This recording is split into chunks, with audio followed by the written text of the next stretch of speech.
If you were here on Friday for Camille's show opening, which was just really fabulous and packed with all the wonderful people of our hometown, and you might have heard me say this, but this conversation about this exhibition and this project has been going on for a really long time. And I think it's really a testament to the way that Camille Hoffman, our featured artist, works,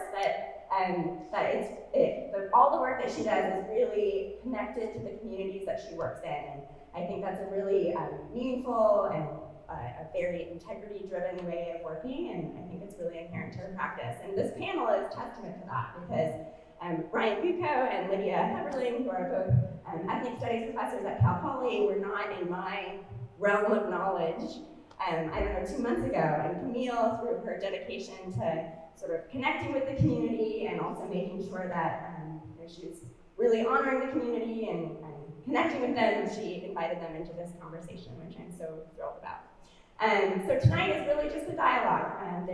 We sort of sat together yesterday and talked about the show and the themes that it brings out, and I have no doubt that we have no shortage of conversation to be had. And we're going to try and keep it to an hour and leave some time at the end for questions. So as questions come up as you're listening, feel free to hang on to those, and you'll have time to share them at the end. So without further ado, I will hand it over to our dear panelists. Actually, maybe I'll take it first, sorry. Yes, thank you so much, Emma. So for those who don't know me, my name is Ryan Buyco. I'm a professor in the Ethics Studies Department, and I'm also joined with my colleague, Dr. Lydia Heberling.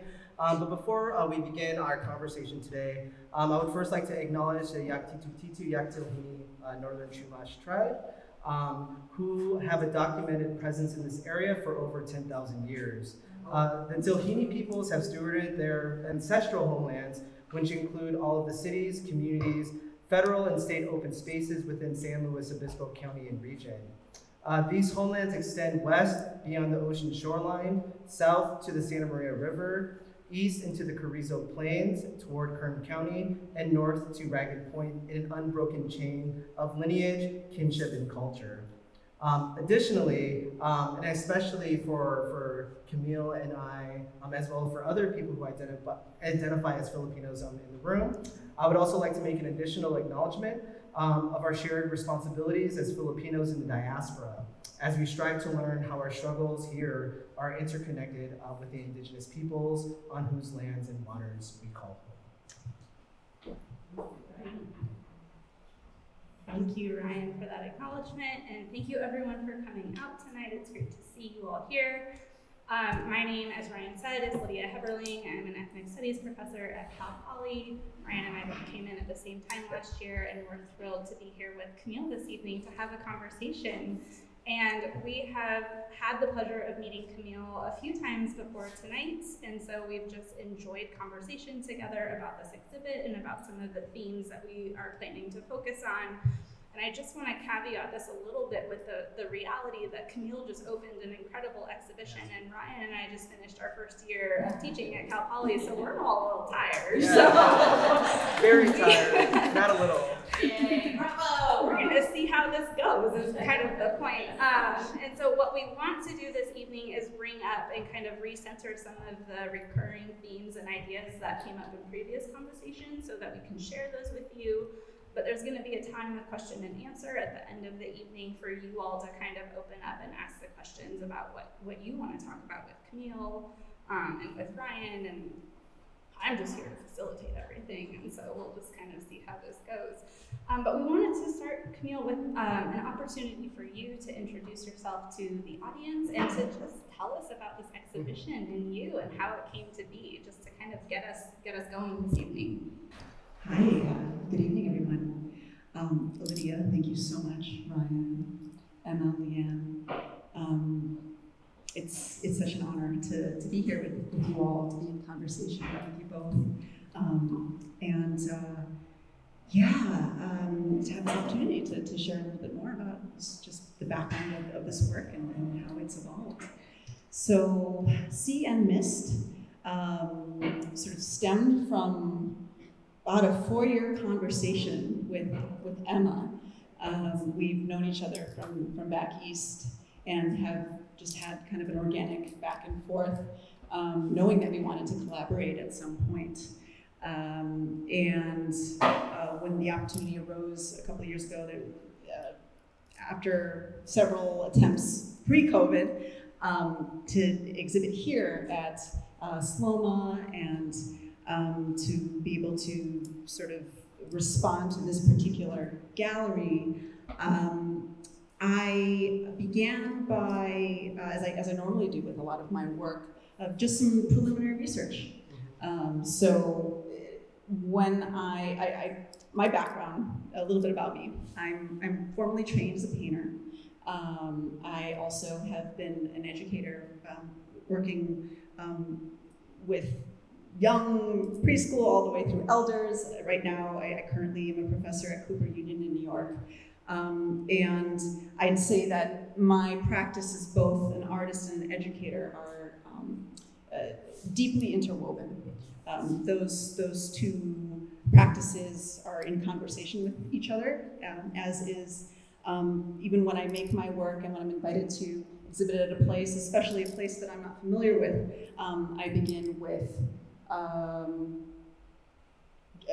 a deep dive into whose land am I a guest on, who in the community can I be in conversation with, and how, as a means to learn more. And I also deal a lot with themes of, as you can tell, landscape as it relates to my ancestry. And my ancestors come from my mom's side, from the Philippines.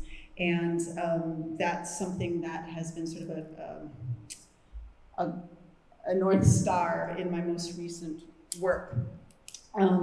So it felt very synchronistic. It certainly wasn't planned, but after Emma and I had sort of finalized the fact that I would be exhibiting here this summer, I came to do a site visit, and I started with the way that all serious researchers start, a Google search.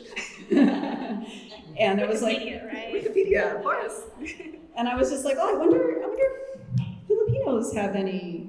What's the story with Filipinos in this area? I had some general background as far as there's a large Filipino community here, and then especially in relation to the agricultural industry and the nursing industry.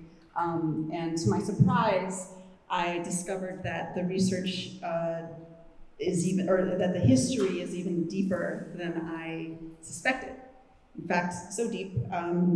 The year is 1587 when the first Filipino is documented as landing only 15 minutes away from this museum in Morro Bay. And that was something that, as soon as I found that piece of information, I was just like, okay, all right, ancestors, thank you. Like, this is something that I want to learn more about. This is a thread I want to follow. This show is going to be about this, and I'm going to just, see where the conversation leads. Cool. One of the things I've really enjoyed about getting to know Camille is this curiosity that's driven by kind of an ethics of relationality and responsibility, that her art is kind of fundamentally informed by these two foundations of where am I thinking about, where am I making art? When I think about my own ancestry and belonging, who else belongs there and who else should be incorporated into those stories? And so that has kind of driven the conversations that we've had ahead of time. So I just kind of want to name how appreciative I am of that kind of inquiry-based and relational-based kind of art process, just as we continue the conversation. I might jump right into the nitty-gritty questions. We've got questions, they're not in any specific order, but you brought up the first landing, and so I kind of want to go in that direction and kind of think about the relationship between that history and what we're kind of sitting in and immersed in these kind of artistic renditions of landscape here. So I wrote some things down, and so bear with me, it's a little bit long, but we'll kind of, and Ryan can pick this up with me as I go, right? Sounds good. But this really is an exhibition that is meant to align with and acknowledge this year's kind of re-commemoration of that Filipino first landing, right? That happened in Morro Bay in 1587. And one of the things the three of us have spent time reflecting a lot on is the way that the framing of that first landing kind of participates in this erasure of the original first peoples of this land, the Yaktitututu'Yaktlahini peoples. And this is going to get a little intellectual nerdy for a second, but in the world of Indigenous studies, which is the world I'm kind of trained in and do my academic research in, the idea of creating firsting narratives, right, which is that settlers arrive in new to them places and then say, well, we built the first house here and we now have the first mission here or whatever. And this firsting erases and does not account for the Indigenous peoples who have ancestral, long-standing connections to and relationships to place. And so we kind of were talking about the way that this is meant to commemorate a kind of firsting, and how do you complicate that with an understanding that the Yaktitututu'Yaktlahini peoples have been here for longer than this kind of first landing, right?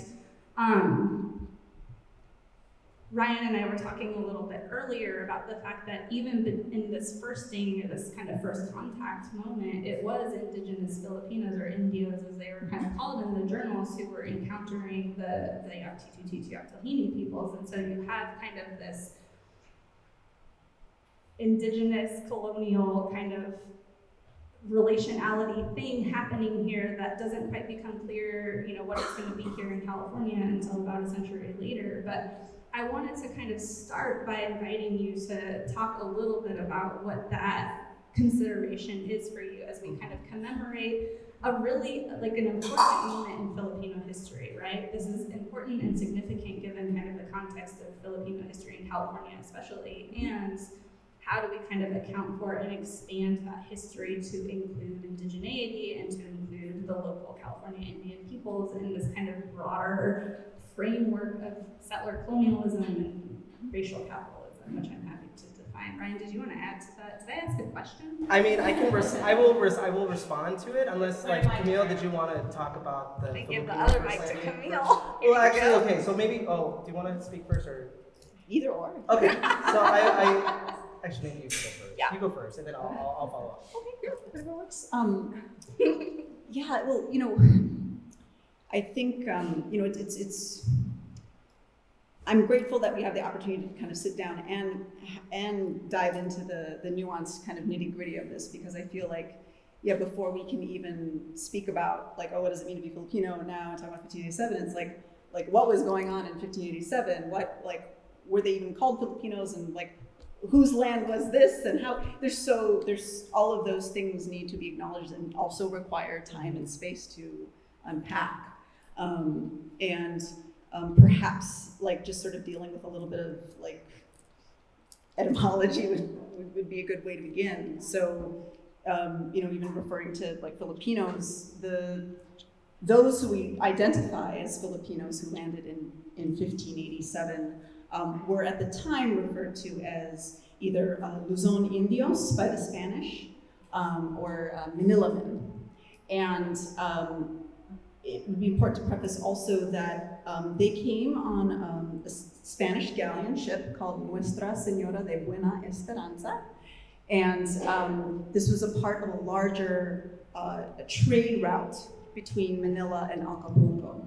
Now, the Philippines was colonized by Spain for 333 years. And when the 1587 landing happened, they had already, you know, the Philippines had been colonized for already, 100 years at that point, or almost 100 years. Yeah.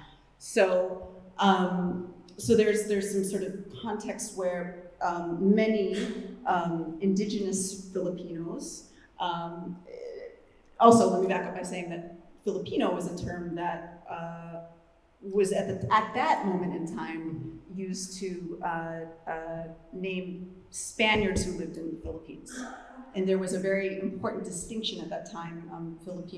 Spaniards were had to classify, you know, those distinctions between race and economic standing by being like, okay, no, you're Indio, you're Filipino, or you're Indio, you're mestizo, you're Filipino as in Spaniard from Spain, so that they could really enforce these sorts of rigid caste systems.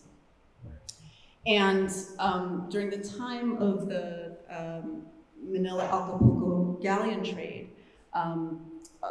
thousands of native Filipinos were enlisted to help build the ships, to work the ships, sail them, and that also goes back to them being sort of tapped for they've been at sea for thousands of years preceding that.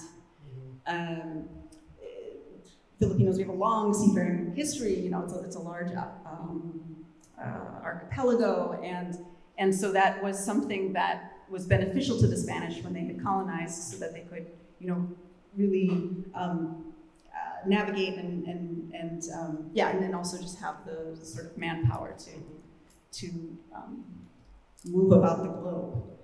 That was just kind of like a quick little history lesson. But so there's some context there as far as when the Spanish ship landed in Morro Bay, the Filipinos who were aboard that ship were essentially slaves, and were also sent as scouts to come on land and before the Spaniards, to just make ensure that things were safe and see if it was something that was like inhabitable. I feel like there's more we can go into. Thank you so much, Camille, for just giving that really that really important overview from which like a lot of your work is informed by. I think for me, what's useful for when I first see this exhibit is I like to start off with just the idea of landscapes, and particularly the genre of landscape paintings.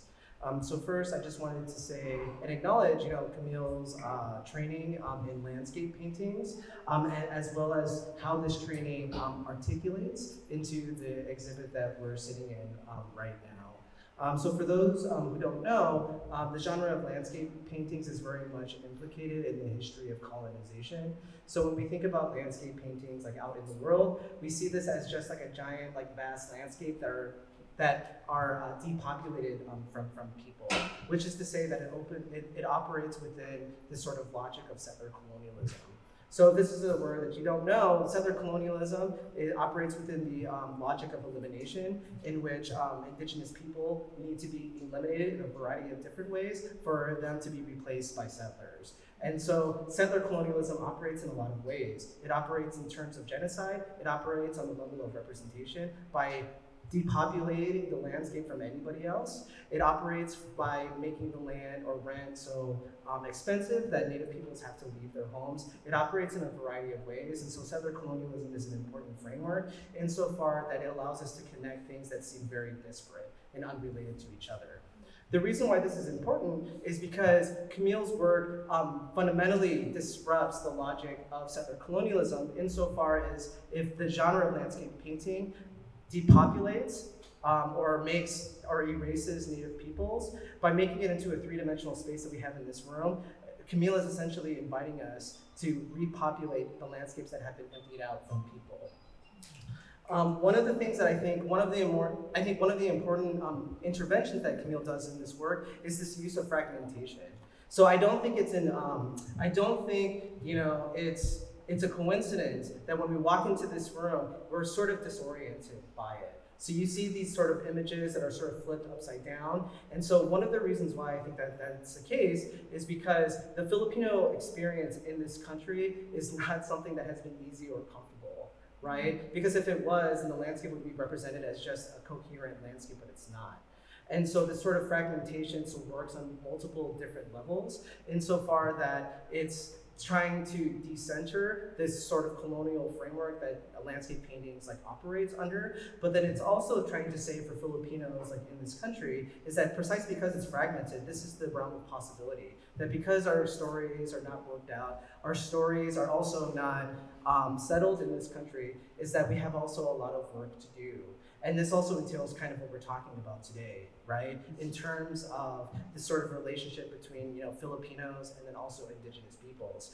And so in this in this historical account that Camille was referencing to, Filipinos were brought over here because of colonization. And it's not a coincidence either that Filipinos were sent first. This is to say that Filipinos were sent as the scouts for the Spanish because Filipinos were seen to be expendable, right? And so even today, we see the ways in which Asian Americans, particularly like Filipinos, our positions here are mediated by systems of colonization which separate us from indigenous peoples. And so I think a lot of this work that we're doing, right? And I think please stop me if I'm jumping the gun. So, and I think this also has a lot to do with the name of this exhibit, right? It's called Sea and Mist. And so sea is, sorry, am I jumping? You want to go for it? You go for it. I don't mean to lecture today, so I'm going to hand over the I'm going to mic. use my own microphone. Yeah. Is it on? Yeah.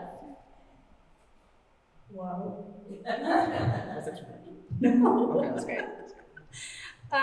Okay, Ryan brought up about 15 excellent points, and we're going to kind of circle back around to many of those, right? But let's go with the name of the exhibition. And Camille, we tried really hard not to turn this into a thing where we just geek out as scholars about your work while you sit here awkwardly, so we're also going to try to exactly. conversation, I promise. We want you to talk a little bit about the title of this as a way into, and then from there, I think what would be good is to go into the two different entry points actually into the room and two different possible ways to read the art as you walk into the room, because the exhibit is set up to be able to enter at any point. It's not kind of set up in a like a linear or chronological structure, and there's reasons for that, right? So let's talk about the title, and then we'll talk about how you experience this exhibit, if that's okay. And then can I also chime in too with the title? Yes. Do you want to say the thing about the title? No, I'll go after. Because it's really Camille's voice we're trying to elevate, not mine. I'm going to read the thing I wrote about the title now. Okay. I guess I'm happy to, hello? Yeah, I'm happy to give a sort of some synopsis of like what I was thinking about, like linguistically, and then we can see how it evolves from there. But so the title is a homonym. The sea and mist, thinking about that kind of cliche term as you refer to, specifically a landscape like this, but also see as in what we do with our eyes. What we can also do with many other parts of our being, as far as awareness of what's around us and looking. And mist, as in what is perhaps forgotten or left behind, or overlooked. And within my work, thinking about landscape, I do work primarily with landscape, but I would say that I'm thinking about people. I'm thinking about these landscapes as portraits and as not only spaces that can be occupied by people, but also containing their own sentient feeling nature as well, and also history, which lives and remains in a place when people are long gone. So in the context of thinking about 1587 and just kind of the larger legacy of Filipinos on this land, and just as importantly, if not more, the YTT Chumash community, and the history that goes unspoken, has oftentimes gone unaccounted for. Missed. What parts of not only our histories, but the larger American story, U.S. history. This is all of us, our shared history that must be accounted for, and we must go back look backwards in order to move forward. Is it okay if I add something to it? Yeah, so just to add a little bit to what Camille has been saying. So I think there's two things about see and miss that I think are really important, right? So first, it's like what we're saying is like see, something that you do with your eyes, and miss, something that you either forget or something that you don't see is actually there. So I think this is a reference to the Filipino community in which we are hyper visible or visible, but then also yet remain invisible, right, to mainstream America. And I think this becomes extremely important insofar as the context that we're living in. I mean, given that, Filipinos make up 4% of all registered nurses, but they also account for a third of the COVID deaths in the profession. And so Ryan, will you hold the mic? Oh, can you hear me now? Yeah. Okay, sorry, I didn't want to talk, because I don't want to miss what you're saying. No, it's all good. I mean, I only do this when I'm karaoke, so later. But what I mentioned is that, for see and miss, it's something that we do with our eyes. It's also something that we miss, like things that we don't see. And so what I mentioned is that, particularly for the Filipino community, in their relation to mainstream America, is so far that Filipinos are visible, but they're also invisible, right? And so this is this sort of seems sort of abstract, but this becomes actually very pressing when we consider that, the number of Filipino nurses in the United States and the fact that they account for a third of all COVID-related deaths since the beginning of the country. And so CMS operates within that level, but it also operates within the level of locating this entire exhibit into Morro Bay, right? And it evokes this sort of kind of ecological of the oceans and seas that surround us.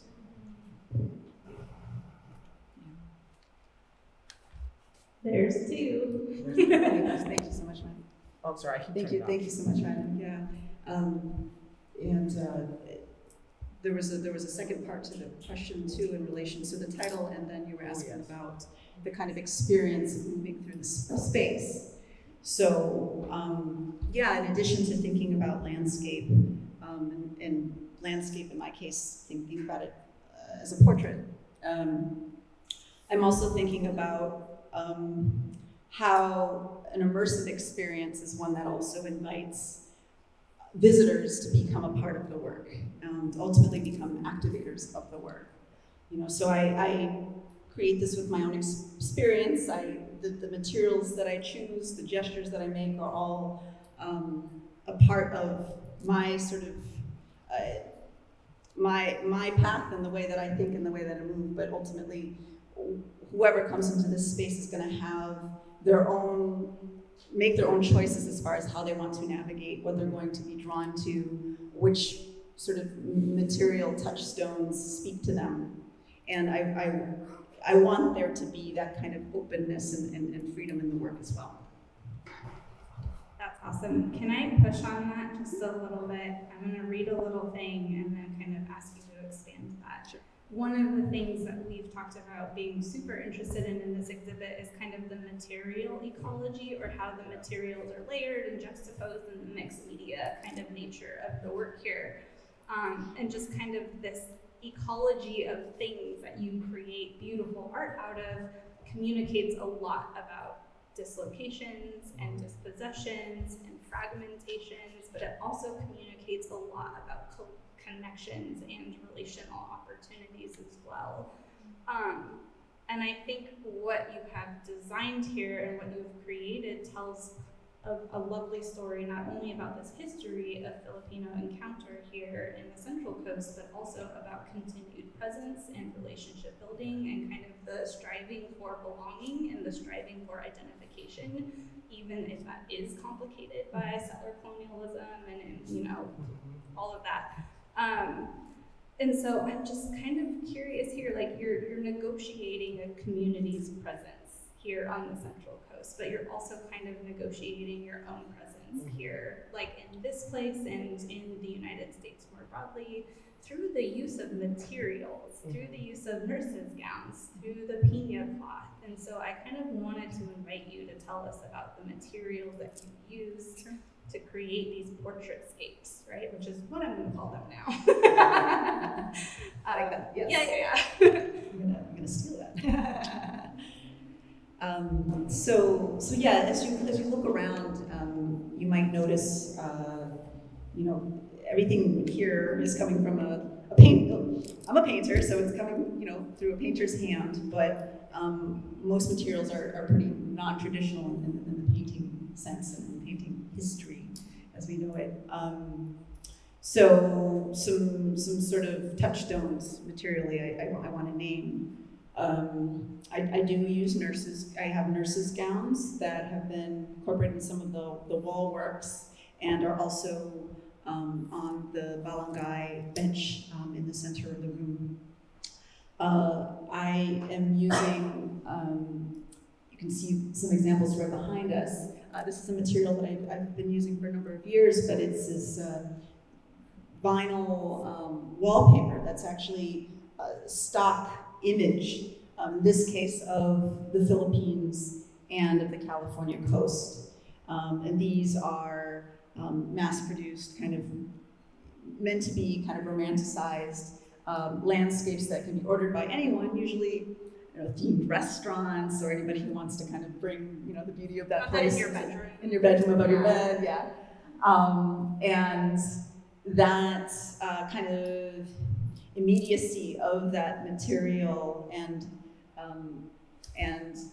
is something that I like to question as I use it. So these all have been chosen for a specific reason.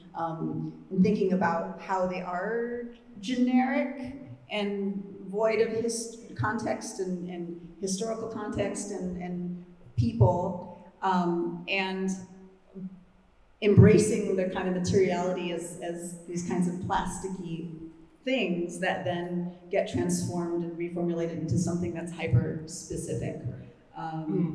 Even in their recontextualization, but also I like to sculpt with them. I embrace the fact that they're sticky and that they won't stick back together if I unfurl it, or also question even orientation. Another important material, one that I would say is actually central to this show, is this antique Pina cloth that I had the privilege of coming across in preparation for the show. You'll see examples of the Pina cloth on this work, for example. It's that sort of translucent triangle, as well as here. And at the center of the room, in that kind of boat-like form. The Pina cloth is super, super important to me because it has a deep history in the context of Filipino culture.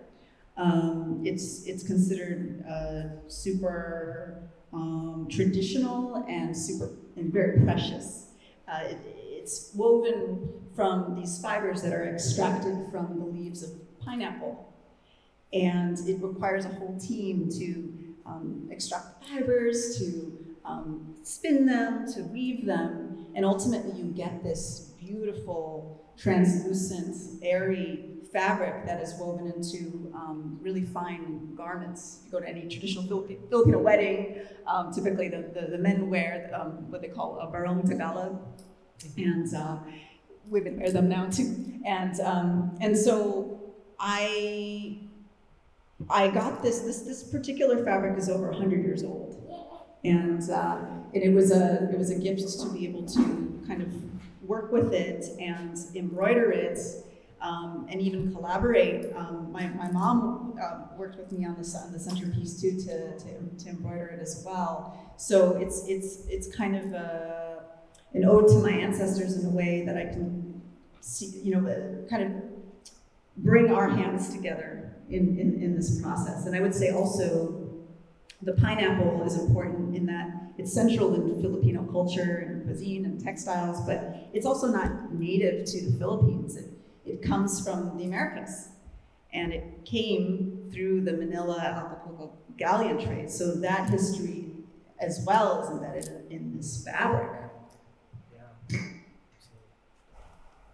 So I have a couple of, I think, hopefully related things about what Camille just said. I think first I wanted to point out that for these two images like right behind us, these are references to agricultural work for Filipinos. So on right here to my left, to your right, it's rice.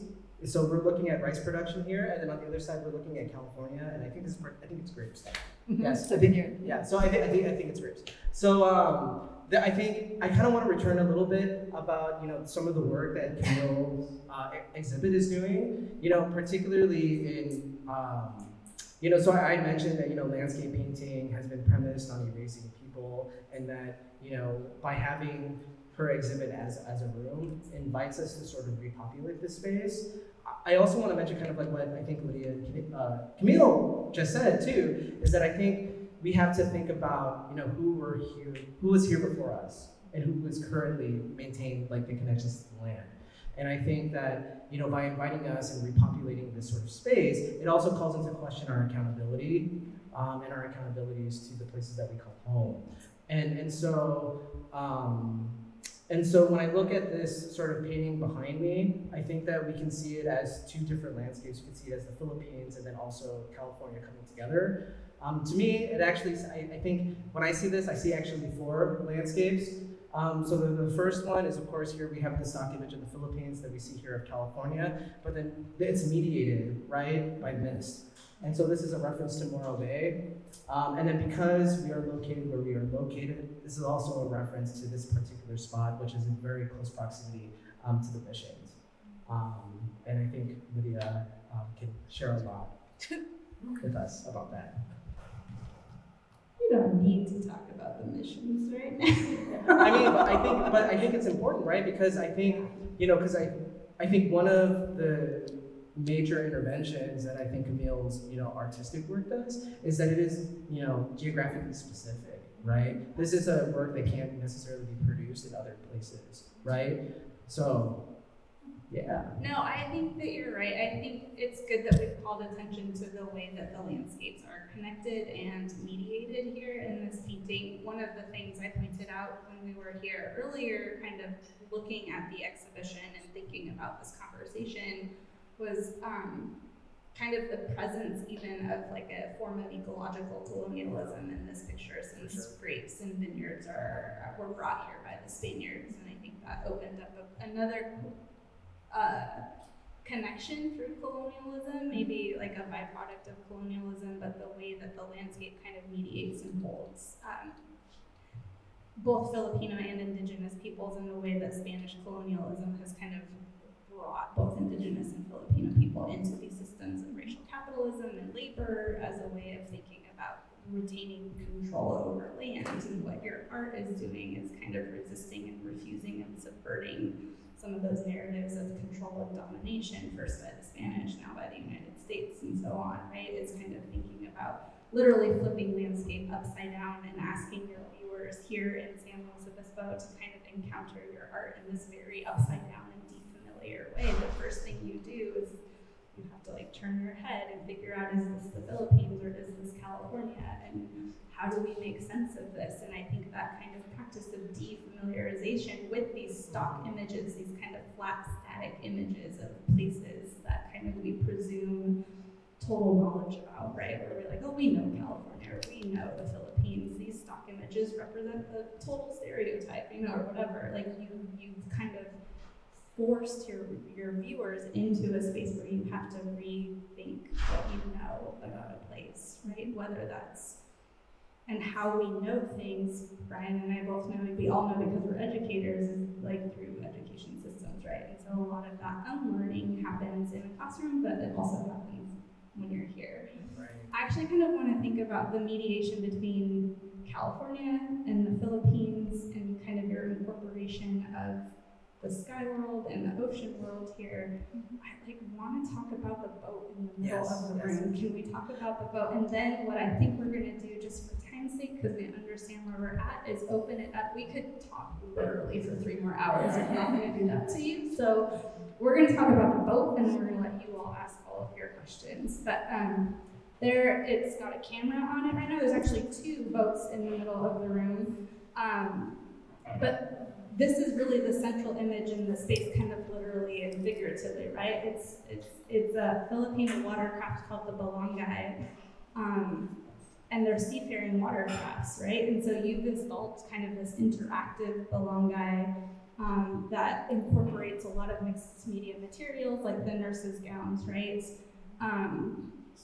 and you all, when there's not a camera there, can sit on it. Or the other day when I was here kind of looking at it, I was like laying down on it and taking notes on it. It's like it meant to be kind of experienced and like used, and it contains you in a way. And then you kind of have this ethereal like spirits belongai up above, crafted out of the Pina cloth, right? And it's kind of hovering above the exhibition and above us. And I'm going to let you maybe explain more about the two different belongais, but my question here for you is like, what role does the two belongais play in this exhibition, and how do you think about like the boat as kind of a dynamic presence in this exhibition? And then I might actually open that up to Ryan after you to think about canoeing and voyaging traditions in the Pacific more broadly for Indigenous peoples. So. Sure, yes, thank you. So yeah, as you all see at the center, maybe perhaps had the opportunity to sit on earlier, there's a bench that kind of poetically alludes to an ancient Filipino ship called the Barangay. And no, you pronounced it great. Just reiterating. This is a vessel that I've been thinking deeply about in the context of my work and in the context of my ancestry. As far as seafaring being something that goes deeper than just the story of the Spanish ship. This is something that this particular barangay references a barangay that was excavated just I think in the past decade in Butuan City, not too far from where my grandfather grew up in the Philippines. And this excavation, they refer to it as the mother boat, sort of rewrites Filipino nautical history in a really dramatic way. They're dating it to 320 AD, which means that this was a ship that could house 100 people could ride on this boat at once, and it was built in such a sophisticated way that historians speculate they might have been able to make it as far as the Americas hundreds of years before, thousands of years preceding European colonization.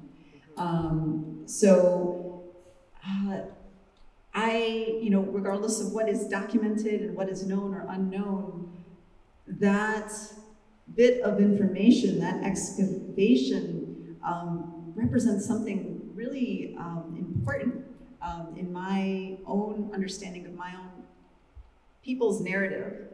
And I wanted to pay homage to that. That's why it's something that's centered in this room. And also, not just as a sculpture, but something that also is an invitation for others to interact with and to sit on, and as they sit, contemplate the rest of the space. And it's another way of moving to space too. You don't have to physically move to move through the landscape, to energetically take it in. And the Pina cloth barangay, it was intentional that would also be centered in the room and that would hover above. It's a part of the exhibition, but it's also for a larger audience beyond us in the physical realm. Ultimately, it is an homage to my ancestors, and even in so much of our indigenous history, the boat is sacred in that it's also a way to navigate not just from one place to another, but also between the earthly realm and the spirit realm. Mm-hmm. So that's kind of the line of thinking, my line of thinking as I made that.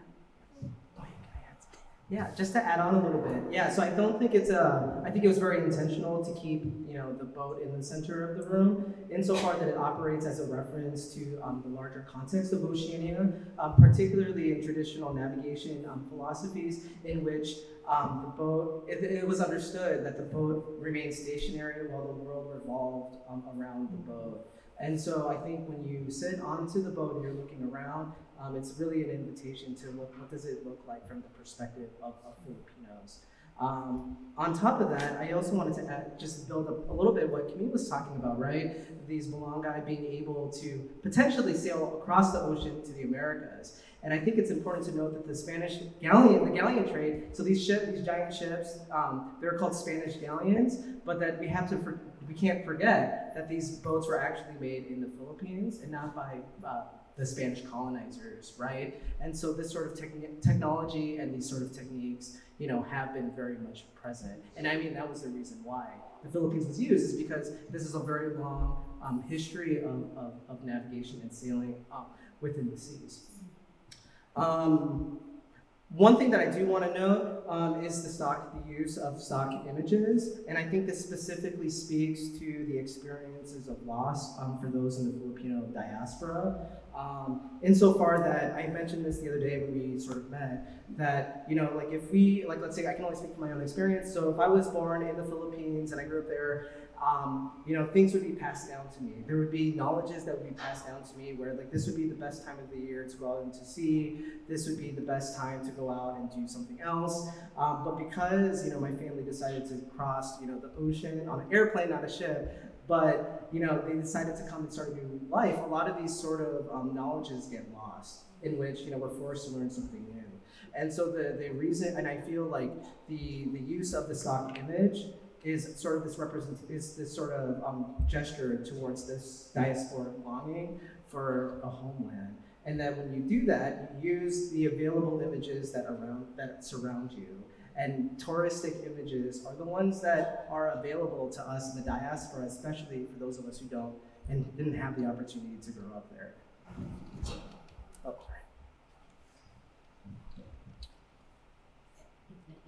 I'll just add about the Belongai that I got out my compass on my phone and tried to map the direction that the boat was facing to see if it mapped the Philippines here. It's pretty close. So that was my contribution to this conversation. Thank you so much to both of you for just sharing the experience of making this exhibit and for sharing kind of your knowledge on the Filipino experience. I really want to give you all a chance to ask questions now, so we're going to open it up to you.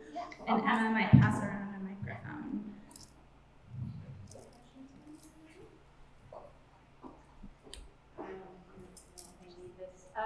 So thank you, and Camille, I'm so curious because there's so many different mediums in the show, and scale plays such a big part in everything. As you were developing and conceptualizing, and also simultaneously learning this additional history about the area, what was your process, and what images came to you in the kind of evolution of the images as you were learning about the history for this landscape?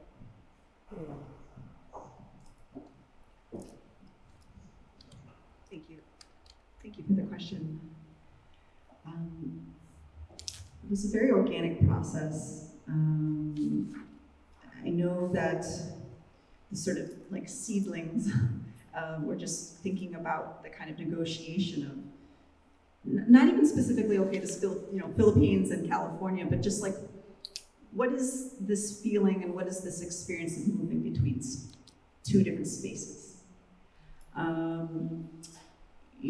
I would say if I had to just sum up this entire exhibition in 3 words, it's land, water, and sky. And those are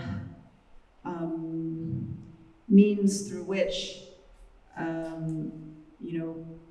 I move in this body, my ancestors have moved, and these are elements that are within all of us, but also hold their own qualities, and sometimes can also work in tandem and also in conflict. So that feeling, but that feeling of moving between those elements, and also this sort of feeling of we were talking, actually, this is a really generative conversation I had with Emma as we were putting together the wall text, but after I painted the walls and got the floor in, folks kind of would come in and check in and feel a little disoriented. I'm like, yes, that's what I wanted.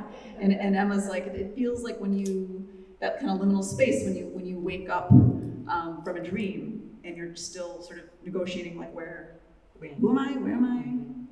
What's going on here?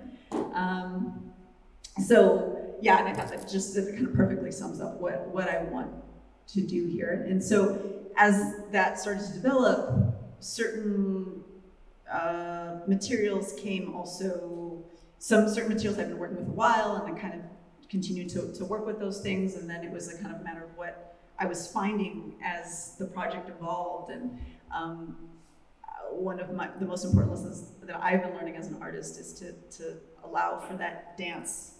I have literally hundreds of sketches. Emma has seen them all, as far as what my initial ideas were for this space, and what it was to look like. But it's something entirely different when you're finally here and responding to the architecture, and responding to the energy of the room, and responding to the energy of the land. And so there's certain things that I decided, oh no, wait, like this actually has to go over here now, or actually this should not be included, or this actually should. So I don't know if this answers your question, but You answered whatever I should have asked. oh. But thank you. Thank you. I wanted to hear a little more about the sort of wall objects in relation to hearing. Oh, okay. And relative to the immersive experience, the large wall pieces. So I was sort of thinking about and experiencing the space, and I was thinking about this obviously abstract paintings or almost portals into another dimension, because it kind of draws in a different way than when I've experienced the wall, large, more installation aspect of the work. But I want to hear what sort of your thinking on it as the artist. And Sure. So you're asking about the kind of relationship of the smaller wall works in relation to the larger wall works? yeah. Thank you. Yeah, so one thing that I was interested with this space, because even when I stepped in here, when the Mark Subro shows up, and it's very different according to who's activating the space. But one thing that struck me is it's this vast floor space, and it's very open. And I knew that I am an artist who likes to take up space. I knew that I was going to take up this space. But I'm interested also in this conversation of scale. So I'm interested in how space can be occupied, not necessarily by being grandiose, but also by inviting close looking. And so the way that I understand, and I want it to remain open for viewers to also have their own experience, but the way that I was thinking as I developed the work is, think about them as portals, that you can walk up to the small works and look into them, and the detail and the embroidery and the small brushstrokes are something that allows one to perhaps connect with their own bodies. And at the same time, understanding them within the context of a larger universe. That these are worlds within worlds, and they are all in conversation with one another. They are all dancing with one another, and just depending on how close you want to look, the more you'll see. Lydia and Ryan, I have a question for the two of you. What are we to do with this moment? This is such a special exhibition, and the two of you have contributed so much to our understanding of this moment. What would you like to see all of us do next? No pressure. I don't know. What do you think? I mean, should we speak? You go. Oh man, this had to be close to me. That is a great question, right? Because I think one of the central premises of this exhibit, right, is I think it's because of this fragmentation. Things are not settled. We don't see a clear image of a particular sort of landscape. And so I think that's the logical next question is just what do we do now, right? I think that, like I mentioned, maybe 10 minutes ago, I think that, bringing in this space calls into question our accountability, right? And responsibilities as people who live in this area. I think It's not really up to me to tell people what to do. Like, that's not really that's not really a job that I occupy.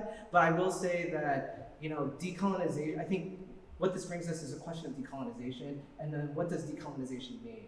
Is it just a land acknowledgement? I would argue no, right? A land acknowledgement is only a beginning of a relationship that you're trying to cultivate.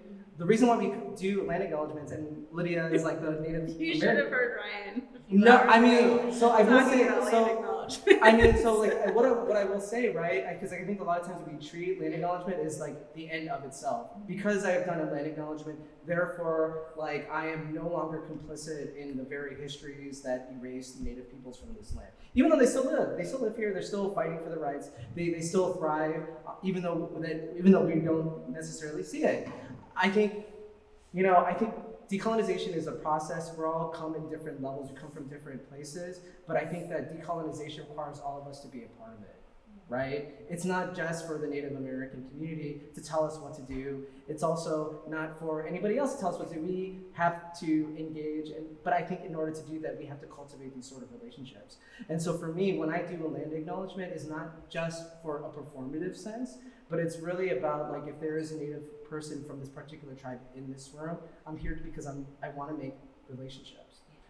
Because, like everything, right? Like, I think if the pandemic has taught us anything, like, the ways in which we've been living in this world are not sustainable for the future for humanity. And so this requires a very fundamental shift on the way that we think about ourselves in this world and our relationships to each other. And I think that this notion of fragmentation that Camille's work brings up is a good reference, right? That things should be fragmented because things right now do not make sense. Like, coherent landscapes is not necessarily a part of the experience that we're living at today, right? Especially when we can't even agree what is the truth. And so I think so when I say responsibility, it's really a responsibility that all of us have to undergo, and learning and unlearning the things that have brought us to this point. Beautiful. It's really hard to follow that.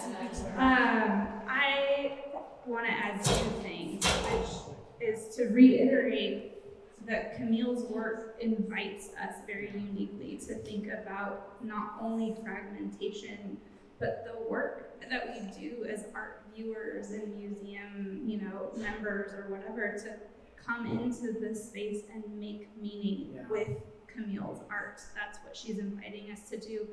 And she creates beautiful art, but it's not easy to interpret. And it's interpreted differently, kind of depending on your own subjectivity. And so I think what we can carry away from an exhibition like this is that invitation to see seemingly disparate pieces as connected and related and make the work. Do the work, make the work, do the work to make those connections across differences, across what seems irreconcilable or what seems like they don't connect or belong. Camille has invited us and kind of instructed us, teacher that she is, on how she's kind of given us a methodology here to make meaning across things that don't seem to make sense together. So that's one thing that I think is a gift of Camille's exhibition. And the other one is something that I tell my students every quarter at the end of the quarter, which was today, so. But there's a Cherokee writer named Thomas King who writes this wonderful book called The Truth About Stories, and he tells a series of stories about Cherokee experience and American Indian experience, and at the end of every chapter, he repeats the same kind of refrain, which is, I've just told you a story, so now take it, do with it what you want, it's yours now. You can put it down, you can make a movie of it, do whatever you want, but you can't say down the line that you haven't heard it, you've heard it now. And so rather than trying to tell you what to do, I'm just gonna say, take it, do what you want with it, but you can't say you haven't heard it. So some people need to set things down for a time or for forever, but now you get to take this with you because Camille has instructed you on how to kind of make meaning in this particular way. So, yeah.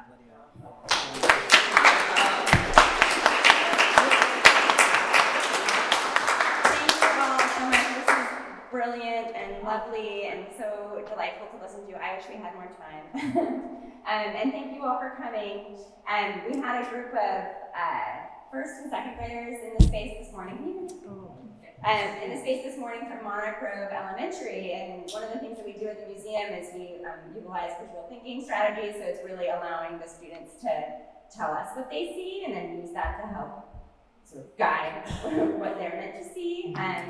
I asked the group of students this morning, well, how does this space make you feel? And this one little girl said, it reminds me, without skipping a beat, she said, it reminds me of a place that I love but I can't go back to.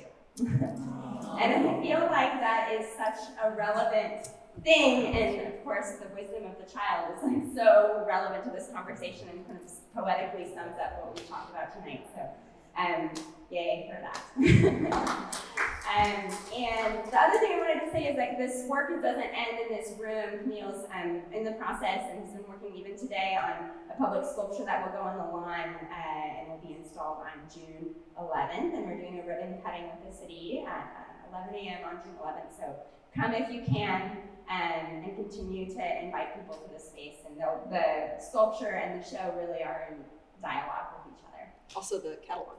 And the catalog, where because Camille's work and process and the narrative of this exhibition was so rooted in sort of local history, we felt like it was important to kind of contribute to knowledge in an intentional way. And so we've invited Ryan and several other brilliant scholars from outside the area to contribute essays and reflections on this exhibition, both poetic and scholarly and everything in between. So that will come out later this summer.